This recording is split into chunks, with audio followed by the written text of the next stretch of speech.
তাহলে কি এটা সঠিক মূল্য দেওয়া হলো? না না না না, ঠিক, একদম ঠিক। এক্ষেত্রে কিন্তু সঠিক মূল্য দেওয়া হলো না। হ্যাঁ, যে বাবা মা তাকে বড় করলো তাদেরকে অগ্রাহ্য, ছি ছি ছি, এগুলো অনুচিত। শেষ পর্যায়ে কি হলো? শেষকালে দেখা গেল ছেলেটা মেয়েটাকে ঠকিয়েছে। বাবা ঠকিয়েছে?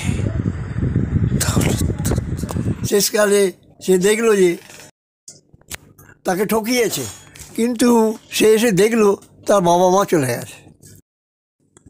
সে মনে জ্বালায় দুঃখে নিজেকে নষ্ট করে ফেললো। এইভাবেই সব কিছু শেষ হলো।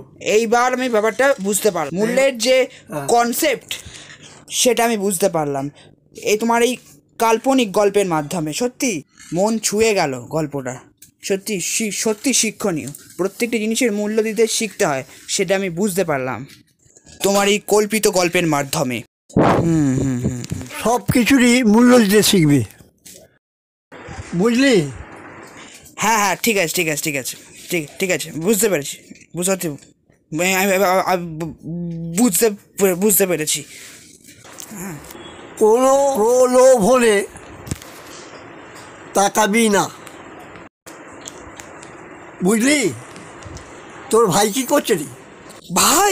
ভাই তো ওই ওই ওই দেখো।